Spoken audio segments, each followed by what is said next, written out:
कि चंद्रशेखर जी अपने हौसले को बुलंद रखिए। इस देश का युवा, इस प्रदेश का युवा आपके साथ है। चंद्रशेखर रावण जी को मैं तो सैल्यूट करता हूं। पहले तो मैं बधाई देना चाहता हूं कि नगीना लोकसभा सीट से वो सांसद हुए हैं। हमारी मौजूदगी घोसी में है और हमारे साथ ब्रिजेश राजभर जी हैं और वर्तमान राजनीति को देखते हुए माननीय चंद्रशेखर आज़ाद जी जैसे कांग्रेस, एनडीए, इंडिया गठबंधन को हराते हुए अकेले सांसद बन गए हैं निर्दल। तो बातचीत करेंगे हम नेताजी से, ब्रिजेश राजभर जी से कि युवा हैं ये भी, कैसे उनकी राजनीति को देखते हैं। जी स्वागत है। बहुत बहुत धन्यवाद। आपके सभी सम्मानित दर्शकों को भी धन्यवाद देता हूं। चंद्रशेखर रावण जी का जो सवाल है, चंद्रशेखर रावण जी को मैं तो सैल्यूट करता हूं। पहले तो मैं बधाई देना चाहता हूं कि नगीना लोकसभा सीट से वो सांसद हुए हैं और पहला ऐसे युवा हैं जो हमारे उत्तर प्रदेश से चुन के गए हैं और जिनको जो रूढ़िवादिता और जो पुराने दल के लोग थे, तमाम दलों के लोगों ने उनको दबाने की कोशिश किए, लेकिन वो अंकुरित बीज की तरह थे कि पत्थर को चीर करके उन्होंने अपनी काबिलियत को साबित किया।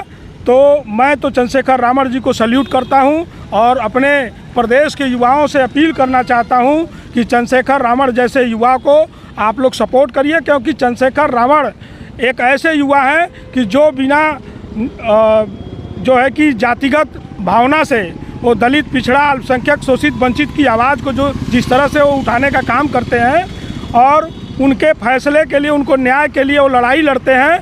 कुछ इस फार्मूले से अब राजनीति को इस डाइवर्ट करना पड़ेगा, क्योंकि राजनीति को एक दुकान, एक बिजनेस बना के रखे थे लोग और कभी गरीब के बीच में जाते नहीं थे। और जब वोट का समय, चुनाव का समय आता था तो नेता जाकर के वोट को हथियाने का काम करते थे। चंद्रशेखर रावण जी ने आज साबित कर दिया कि ज़मीन पे उतर के अब काम करना होगा, तब समाज का उत्थान और विकास हो सकता है, अन्यथा नहीं हो सकता है। अच्छा, जिस तरह से विनेश फोगाट के लिए जो संसद भवन में मांग किए हैं कि उनको सम्मानित करना चाहिए संसद भवन में बुला के, तो क्या कहेंगे? बिल्कुल सम्मानित करना चाहिए। मैं तो आपके चैनल के माध्यम से अपील करना चाहता हूं अपने देश के प्रधानमंत्री से और जो भी खेल मंत्री हैं सबसे, मैं चाहे अनुराग ठाकुर जी हैं तो मैं उनसे अपील करना चाहता हूं कि विनेश फोगाट जो है कि हमारे देश की बेटी है और उन्होंने इतना मेडल लाया है देश के लिए, उनको वास्तव में सम्मानित करना चाहिए और उस बेटी को हौसला को बुलंद करना चाहिए, वो टूट न जाए। और नहीं तो ये जान जाइए कि ये जो बेटी बचाओ, बेटी पढ़ाओ और बेटियों के लिए जितने फार्मूले आप लोग लेके आए, सारे फार्मूले खोखले होंगे।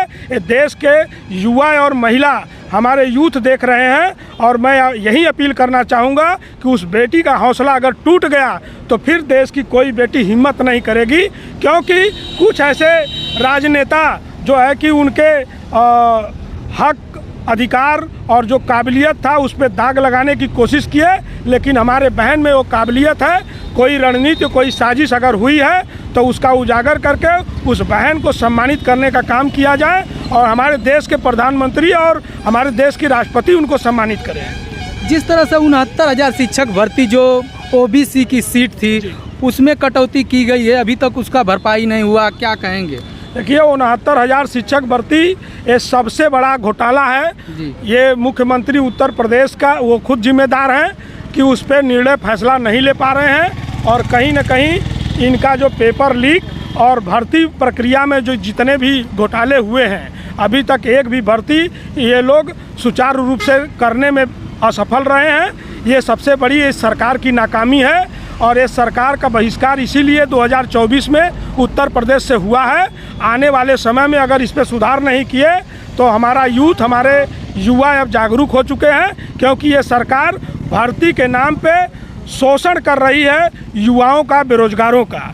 तो इससे बचने के लिए अगर सरकार चाहती है तो नहीं तो 27 में ये सरकार को उखाड़ फेंकने का काम ये यूथ करेगा और ये युवा और बेरोजगार लोग करेंगे। अच्छा, जिस तरह से माननीय मुख्यमंत्री जी का दावा है कि यहाँ से सभी गुंडे भाग गए हैं, प्रदेश भय मुक्त हो गया है, तो क्या कहेंगे? आए दिन गोलियां चल रही हैं, बड़ी बड़ी घटनाएं हो रही हैं, वो कौन से गुंडे हैं? अगर आपके दल से संबंधित हैं और आपके लोग हैं तो गुंडे नहीं हैं, और विपक्ष में है, आप करो तो रासलीला और हम करें तो करेक्टर ढीला।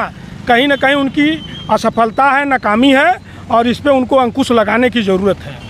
जी, तो सर एक बार चंद्रशेखर जी के लिए क्या कहेंगे लास्ट में जाते जाते? चंद्रशेखर जी के लिए तो मैं वही कहूँगा कि चंद्रशेखर जी अपने हौसले को बुलंद रखिए।